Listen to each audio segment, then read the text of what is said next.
gentlemen, boys and girls, donuts and munchkins, welcome back to another episode of Eat the Donut. If you are new here, welcome. I'm very happy to have you here. Welcome to the podcast where we are achieving fat loss freedom and creating your happily ever after, because that's the goal, right? Not only to lose weight, not only to lose fat, but to also feel physically and mentally free with your health and fitness. Be able to eat the damn donut without mentally spiraling afterwards. Being able to take care of your shit with your workouts, your steps, your water intake, your nutrition, all health type things, but also enjoy life as well. So if that is something you're looking for, you are in the right spot. And if you are back listening to another episode, welcome back. Really excited to have you here. And real quick, if you've been enjoying this podcast, or if you're a newbie and you're really excited about this podcast, or after you listen to this podcast, you really enjoyed it, do me a huge favor. Leave the podcast a good old 5-star review, and even a written review if you're really enjoying it. That would definitely help it out, and at least start spreading this message to more people. So if you could do that, it'd be super helpful and super appreciated on my end. So thank you. So today we have a little Q&A today, a little question and answer. So I put up a questionnaire box. Questionnaire box, is that what it's called? Like a question box on Instagram, whatever it's called. I put up a question box where people could ask me questions on Instagram, which, by the way, if you don't follow me on Instagram, follow me on Instagram, kpd.fit. It's in the show notes. But give me a follow there if you like. But we got a handful of good questions today. We got some on GLP-1s. You'll see this all. I mean, you probably looked at the title of the podcast because I'll probably just put a lot of the big common questions in there. But we got my thoughts on GLP-1s, intermittent fasting, things as far as best practices with your nutrition, best diets, meal frequency, all that good stuff. So I'm going to try to make it a straight to the point, quicker podcast. But if you've also been listening for a while, you know I like to ramble on things. So anyways, let's dive into it. So my first question, should I eat 6 meals a day or 3 bigger ones? So eating 6 smaller meals a day or 3 or bigger ones? Quick answer here, it does not matter. It is literally your choice. Whatever you feel best fits your lifestyle. Neither is better than the other. And I'm someone who thought having 5 to 6 smaller meals a day was better because it was going to stoke your metabolism. But at the end of the day, it really is a game of calories in, calories out. I know it's simple, not easy, but simple, but it is that game. Like no matter what situation you're in, the name of the game doesn't change. Calories in, calories out. We need to be in a calorie deficit in order to lose weight. You need to be consistent with it, obviously, day over day, week over week, month over month. And again, consistent, not perfect, but consistent. And over time, you'll lose weight. It doesn't matter if you're having 3 meals a day, 1 meal a day, 6 meals a day. If your calories are managed to be a number where you are in a deficit day over day, week over week, again, most of the time, 80+% of the time, doesn't have to be all the time, but most of the time, you will make weight loss happen. It doesn't matter how many meals you're having a day. When people talk about you need to have 5 to 6 meals a day, like I was just saying, the thought process behind it is it's going to stoke your metabolism to keep it high. And to keep it as high as possible, you must eat about every 2 to 3 hours. And it will keep your metabolic rate running as high as possible all day long, because eating does increase your metabolism. This is known as your thermic effect of food, also known as TEF, which is the calories you burn to digest and process the food you consume. Now, as you may know, or maybe you don't know, protein, why it's also so valuable, has the highest thermic effect of food, meaning it burns the most calories during digestion compared to carbs and fats. But the big thing to know here is you just need to consistently burn more calories than you eat, or eat fewer calories than you burn, tomato, and you will lose weight. So to kind of round it out, whether that's with 1 meal, 2 meals, 3 meals, 5 meals, 6 meals, 12 meals, 20 meals, as long as you're in a calorie deficit, weight loss will happen. And by the way, no matter how many times you eat a day, whether it's 2 or 5 or 6, the calories you burn from the thermic effect of food, the TEF, is going to end up adding up to be the same at the end of the day. So if you eat 2 bigger meals, your metabolism will be higher in those moments as it has more work to do to break down and digest those foods. And if you eat 6 smaller meals, but eat them more often, your metabolism won't increase as much each meal, but it'll increase more often because you are having more meals throughout the day. So if you eat 2 meals a day, you'll burn more calories per meal. And if you eat 6 meals a day, You won't be burning as many calories per meal. You just be burning calories more frequently. And again, we always want to reflect and look big picture here. So over the course of the entire day, as long as your overall calories are consistent, your metabolic rate will be the same whether you have 2 meals a day or 6 meals a day. So when it comes down to it, finishing up this question here, it's really just your personal preference. Look at your day-to-day. What makes sense for you? Do you do better with a higher calorie breakfast? Do you do better with a lower calorie breakfast? Do you do better with 3 meals a day? Do you do better with 2 meals a day? Do you do better with 4 meals a day? What does your schedule look like? What does your life look like? What is your preference? How do you feel? There's different things to maybe look at, but also don't overthink it. Just do whatever best fits your lifestyle. As long as we're managing our calories, hitting our protein, and having an overall well-balanced diet, doesn't matter how frequent our meals are. So that's question number uno. Question number two, is intermittent fasting better for fat loss? So intermittent fasting is a tool individuals will use to help narrow down their eating window. So they'll have this time period of 6 to maybe 8 hours, maybe a little bit more, maybe a little bit less, of being times where they're allowed to eat, quote unquote, allowed to eat. And in the other time, 12 hours, or how many hours are in a day? 16 hours, 18 hours. That other time they're out of their window, their non-eating window, they don't eat. They simply fast in that time. And just to let you know, we all fast because we all sleep at night for the most part, right? Like we have ideally an 8-hour window where we're not eating because we're sleeping. That's technically fasting. So they just expand that to be a little bit longer. And ideally, for some people, it helps simplify their life, helps simplify their nutrition, where they just have this eating window where they're allowed to eat at, and that's when they eat.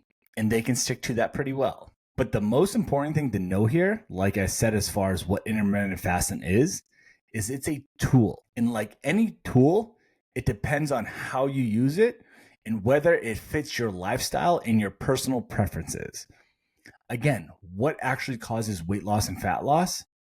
Being in a consistent calorie deficit, burning more calories than you consume or eat over time. It doesn't matter if you eat all those calories in a 2-hour window, a 10-hour window, a 6-hour window, a 12-hour window. If you're in a calorie deficit, you will lose weight and you will lose fat. And if you're not, you won't. Whether you do intermittent fasting or not, whether you have 6 meals or 3 meals a day, it really matters on your overall calorie consumption, your overall calorie intake. But for some people, like I was saying, it can help them. Intermittent fasting can help them. When they have fewer meals, there are fewer opportunities for them to overeat. So if they're eating between 12 noon to 8 p.m., really all they're doing is taking out their morning nutrition, their morning calories, but still eating the same as they would on a normal day and having their lunch, maybe a snack or two, and then dinner. So this helps them take out calories by skipping a meal and possibly like reducing snacking. It also provides them with more structure, which equals less decision fatigue. Because some people will do better with these time-based rules than food-based ones. It just simplifies the day for them. So whether if they're deciding to have something for breakfast or snack on something in the morning, they have the simple rule where they just say, I'm not going to eat till the afternoon.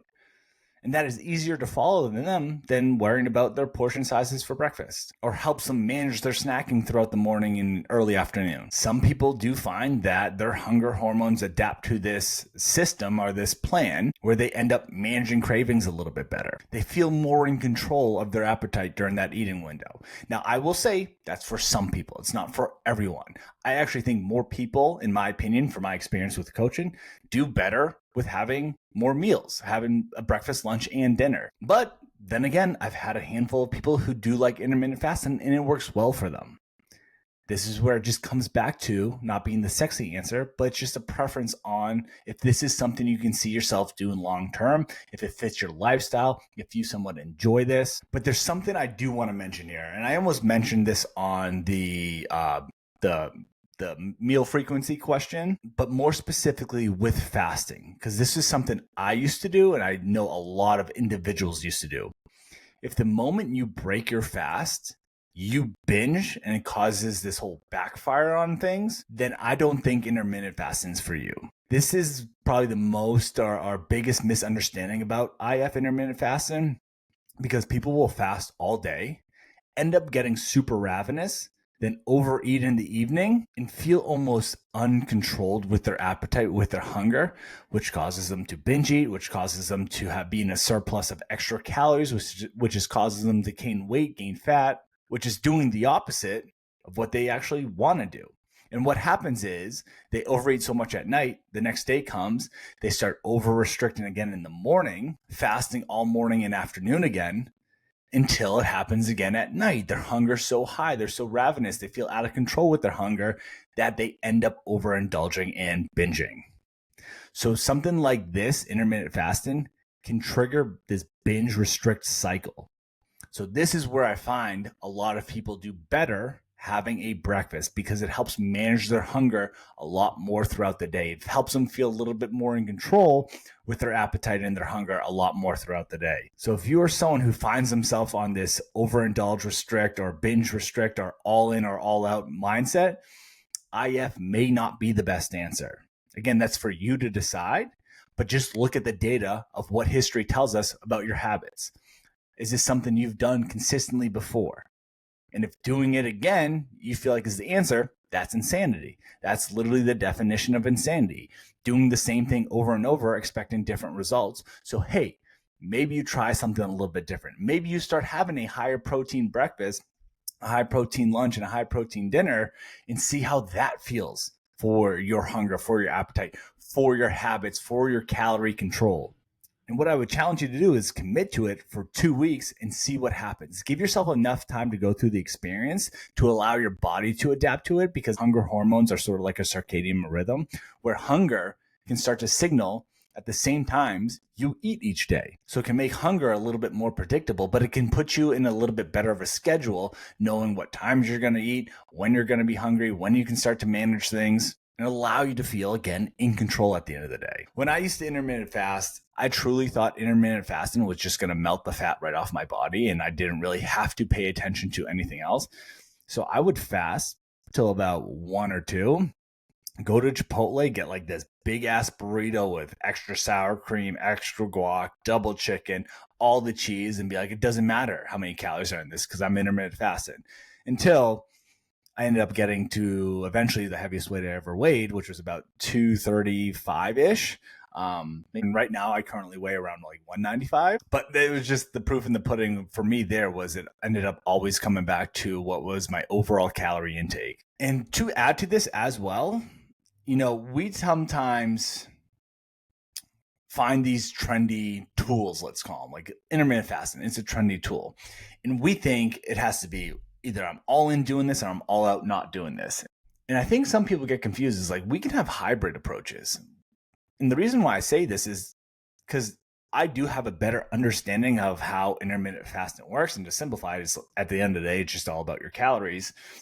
But knowing the things I know now, even though intermittent fasting didn't work for me prior, because I was very all or nothing thinking, and I was also just like uneducated on what the actual facts were with fat loss and weight loss. Again, I used to drink like 8 bags of green tea a day, thinking that was just going to melt the fat off my body. But now today, just knowing what I know, there'll be some days I do fast. And I hate to call it like I'm intermittent fasting. I'm just delaying breakfast, or I just am having a busier morning.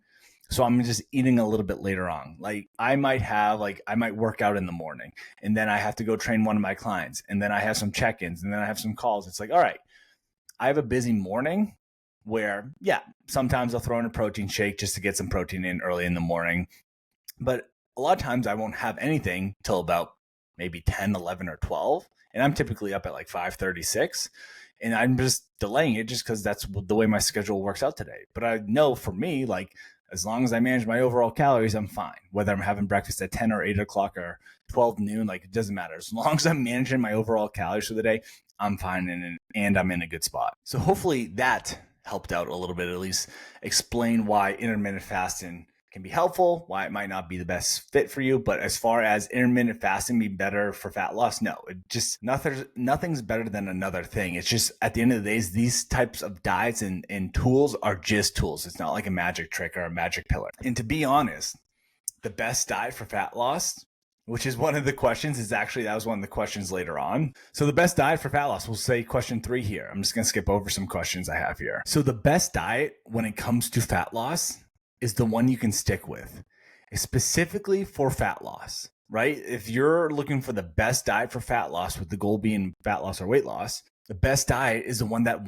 allows you to make progress and lose weight and lose fat, but also is sustainable for you and your lifestyle and helps you still take care of your health. So I don't care if you are on a ketogenic diet, if you're doing paleo, if you're doing flexible dieting, if you're doing if it fits your macros, if you're doing intermittent fasting. I don't know if I said that, but I know we just talked about it. I don't care what diet you're doing. As long as you feel like it's sustainable, you can see yourself doing it for the next, let's say, 10 years, and allows you to take care of your health and allows you to make progress, that's going to be the best diet for you. Now, obviously, the way I coach in my coaching program, it's more of a flexible dieting approach with also the aspect of like healing your mindset. Not healing your mindset, but maybe shifting your mindset, because there's nothing wrong with your mindset. We might just have to shift a little bit of the way you're thinking or what you're emphasizing your mindset on. Or maybe like healing, speaking of healing, maybe healing your relationship with food. Maybe you think carbs are bad when there's nothing wrong with carbs. Maybe you think fat is bad and fat's going to make you fat when that's not the answer, when that's just not the full-on truth. Maybe you look at foods as good or bad when there's actually nothing good or bad about certain foods. We have to put it in situational scenarios where cake on a birthday party is not bad. That is you celebrating a birthday party for a loved one. But having cake every single day for shits and gigs because you're sad and maybe you're angry or maybe you're bored or maybe you're feeling these type of emotions. So now we're using food to help fuel that emotion rather than fuel our body. That's another conversation to be had. So this is why I always talk about like the Goldilocks zone with your nutrition and your fitness, because we're trying to find this right balance, this just right approach of being able to enjoy life and enjoy the fun foods while also making sure we're taking care of our health most of the time. We're getting our workouts in, we're getting our steps in, we're drinking our water, we're taking care of our mental health, we're taking care of our physical health, getting to the gym, getting our protein in, eating minimally processed foods. But we find this Goldilocks zone that works for you. And that is probably going to be the thing that you can stick with, because you're enjoying life as well, but you're also taking care of your health. You're still making progress. So when it comes down to the best diet for fat loss, it's the one you can stick with consistently, that fits your lifestyle and doesn't make you miserable. So if you see yourself in a life having carbs, then cutting out carbs for losing weight is probably not the answer, but maybe learning to have them in moderation is. So it's not that we have to cut out the carbs. We just have to manage your overall calorie and carb intake. And the last thing I'll say here on top of that is the way you're going to lose the weight is going to be a big way of how you keep it off in the long run. Because if we go into a diet and we cut out carbs and, we're really restrictive, we cut out all junk food and whatnot, but then, 6 months later, you want to introduce that stuff back in, but you never actually learned to have it in moderation or felt in control with it or healed your relationship with food because you're all or nothing thinking, then that's typically where the weight comes back. But when we take the approach of, hey, let's not be so restrictive, let's maybe slow down the progress a little bit, but still make progress where we can still include our favorite foods, but we're still managing our calories, getting our protein in, still incorporating mostly whole foods, micronutrient dense foods a good chunk of the time. And even though we're not losing 30 pounds a month, but we're losing maybe 4 to 5 pounds, maybe 4 to 6 pounds, maybe like 1 to 2% of body weight being lost a week. It may be slower in the moment, but long term, it's faster because you're not playing this yo-yo cycling game of losing, regaining, where you always end up back at square one. We're just losing a little bit more slow and steady. And then 6 months to a year to 6 years down the line, you've made the progress. And not only that, you've learned how to manage your overall nutrition, feel in more control, more confident with your nutrition and your fitness and your training, that you just go live happily ever after, knowing you can take care of your shit, but enjoy life as well. So obviously, biased opinion on my end is what I do with my coaching and what's worked for me and many others at this point. But hopefully that gives you some good insight on the best diet for fat loss. Again, a lot of these answers are never the sexy answer. It's not like a direct, keto's the best diet. You just got to do keto. No, it ends up coming down to every answer in the fitness industry is it depends, because it truly is, because each and every one of us are different. Where keto may be great for someone, I'd say for a majority of people, it's probably not, but it could be great for someone. So we can never count it out, but we literally have to find what is the best plan for you. What's going to fit your lifestyle? What's the mindset you're in that needs to shift? What's your relationship with food that maybe needs to be shifted? And taking you where you're at and making slow steps in the direction where we have this vision of this life we want to end up at, and starting to create that life today. Maybe you see yourself as someone who walks every day and lifts 3 to 4 times a week and eats lots of protein and eats lots of fruits and vegetables and has great energy. Cool. Then let's get the steps that are going to create this new identity for yourself. And doing this approach ends up being the best one that ends up fitting your lifestyle. Because again, we're trying to fit this into your lifestyle. All right, then question number 4? I don't have them numbered here, but I think this is question number 4. So my thoughts on GLP-1s with fat loss. So first, let's start off with what are GLP-1s. So GLP-1 stands for a glucagon-like peptide, and it's a hormone that your body already naturally produces. And this medication mimics that hormone, which can help regulate your blood sugar, slow down digestion, and reduce your appetite / increase feelings of fullness. So in short, they make people feel less hungry, so they eat less. That's why they can be effective for weight loss. So for people who've maybe really struggled with obesity for decades, with maybe they struggle with food noise, maybe they struggle with their hunger, and they've tried a bunch of dieting and they just have a hard time figuring out what works or what doesn't work, or maybe there's just such intense feelings of hunger and appetite that this medication allows them to quiet down that food noise and gives them the tool they need to gain some traction, to make some progress and lose weight, and add years to their life, improve their health. This can be very, very beneficial. So do I think they're helpful and can be beneficial? I do.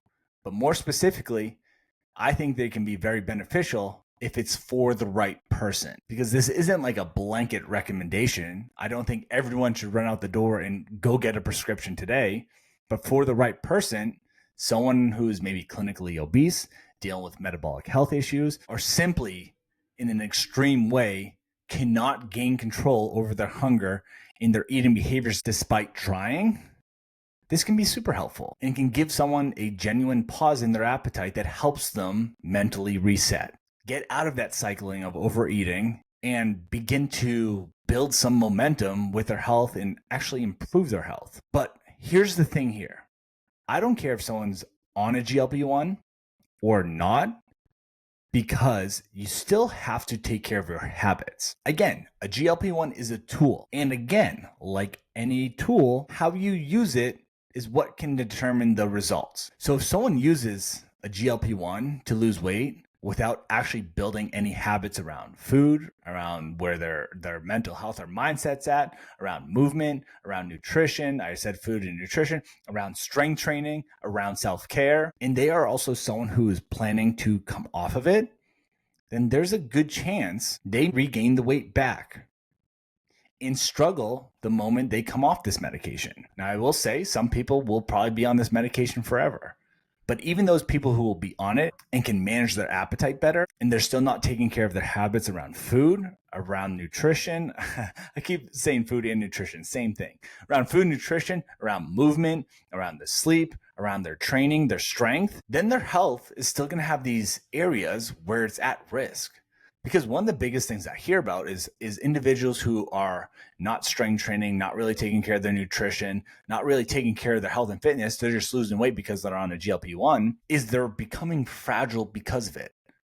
Their bone density's down. They don't have enough muscle or strength that is helping their quality of life of doing just daily tasks.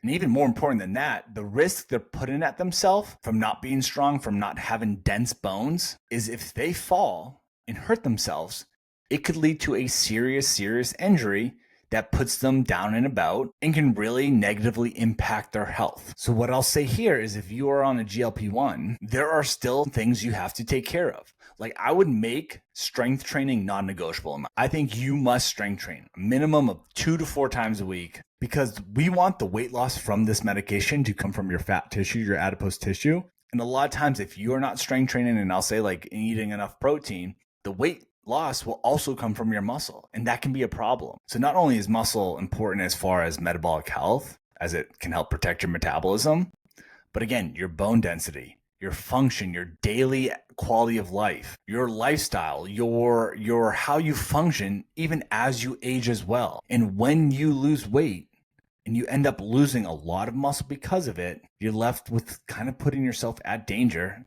Also with like a slower metabolism, lower energy. So all in all, strength training specifically will help protect you. It'll help keep you strong, get you stronger, help you maintain and build muscle mass as you're losing the weight and as it's specifically coming more from your fat tissue. And another thing is your nutrition. Like here's the kicker, GLP-1s will help with control and appetite. So they help you eat less, but they don't necessarily teach you how to eat. So this means it's still up to you to learn how to appropriately nourish your body with protein, with fiber, with micronutrients, fruits, vegetables, putting balanced meals together, getting enough nutrients to support that training you'll be doing, your energy, and long-term success with this. Like you'll see individuals on this medication who are severely under eating, skipping meals and skipping these important nutrients we need to get like protein, fiber, and all these micronutrients from fruits and vegetables. And then they're wondering why now they feel so weak and tired. So we want to learn how to eat for the body you want to have, not just for the body that now is just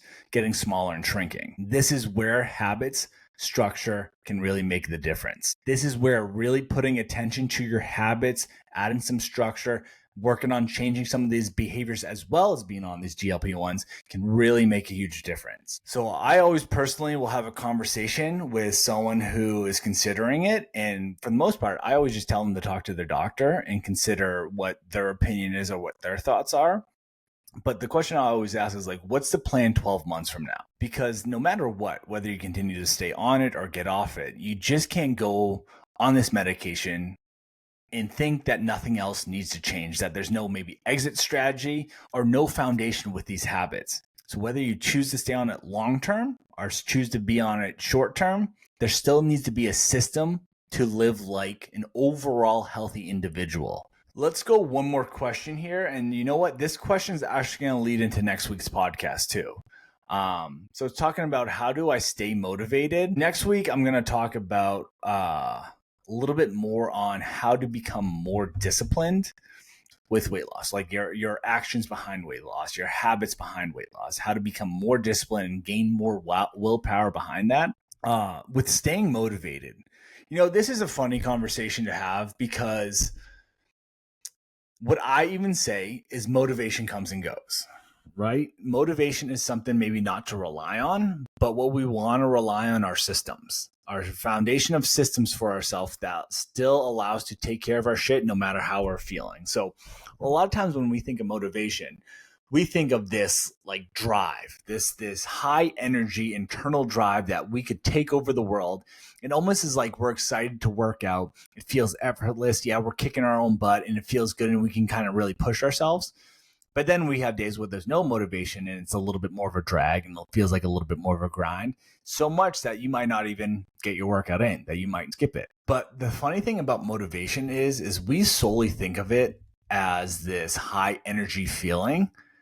But the definition of motivation is the reason or reasons one has for acting or behaving in a particular way. So for example here, if you've ever gotten a workout when you haven't felt like working out and, you know, maybe you're dragging a little bit, maybe you're looking for that motivation, it's just not there, but like, you know, like, all right, let's just go do something. So you do a little walking, you warm up.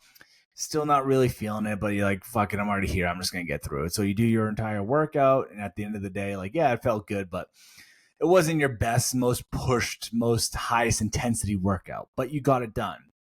But just to let you know, you had motivation during that workout.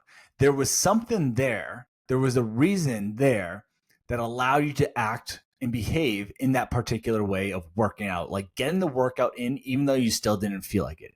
So just to let you know, that is motivation. Like whatever it was, whether it was like, hey, I'm going to buy myself an ice cream cone if I get this workout in, or maybe you have this goal in mind, right? Where it's like, hey, I don't feel like working out today, but I also know I have these goals in mind. Like I want to become more fit. I want to get stronger. I want to lose weight. And this workout will just get me 1% closer to that. So that's what's going to drive me to work out, even though I still don't feel like working out. Or maybe it's something as far as like, hey, I'm not able to play with my kids. Like maybe there's a deeper why that's motivating you. And again, it doesn't feel high energy. It doesn't feel like you're ready to take over the world type of motivation. But that was something enough to push you to act in a way of getting the workout in. So just to let you know, motivation is something that you still have, even though it doesn't feel like that ultimate, like that level of motivation that's super high and high energy. So that's always like something I kind of want to share, where it's like, yeah, I agree. Like maybe don't rely on motivation, that high internal drive type of motivation all the time, because it is going to come and go. But sometimes maybe to stay motivated, you just need to remind yourself of maybe a why. Maybe you do a little bit of an external motivator, like, hey, if I get 12 workouts this month, I'm going to buy myself a new pair of shoes or a new gym outfit. Like sometimes that can work as well, with the long goal of eventually it just becoming a habit. It's so systemized into your lifestyle that's just a habit. But doing stuff like that early on, I'm always for. But when it comes down to it, people are not always highly motivated. It's just like any other emotion we have. Like sometimes we are, sometimes we're not. We're not always sad. We're not always happy. Sometimes we are, but sometimes we're not. We're not always angry. We're not always excited, but sometimes we are and sometimes we're not. And that sort of high drive motivation is the same thing. And I always like, I forget who said this, but it's almost like out of every 5 workouts, you'll have one that's super exciting, super high motivation, one that's just a drag, like an absolute grind to get through, and 3 that are just like, yeah, they're good, but like they're nothing crazy to write home about. They're just kind of like average, maybe even slightly above average or slightly below average, but they're in that like middle stage of, let's call it, motivation. So we know that there's going to be days where it just fluctuates. And what keeps you going is structure, planning, environmental setup, having a system, and maybe even some accountability. So you don't need to be that high motivated every single day. You just need to be really dialed in with having some structure, with your planning, setting up your environment, having this sort of system for yourself. And then again, obviously, like I said, like accountability can go a long way, whether it's with a coach, a personal trainer, whether it's with a friend or a community of some sort. But accountability is huge.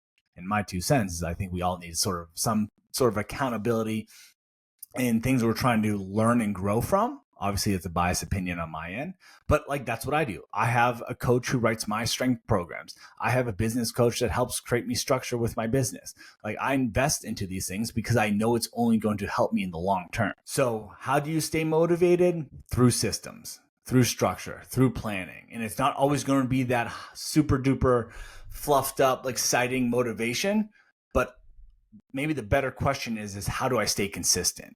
You're not always going to be super highly motivated, but there are ways to still stay consistent to reach your goals. Again, that's maybe the better answer behind planning and discipline and environmental setup, accountability, structure, systems, all that stuff. So hopefully that was helpful and gave you some decent insight there. But let me know, as we're closing out this podcast, let me know what question and answer was your favorite today.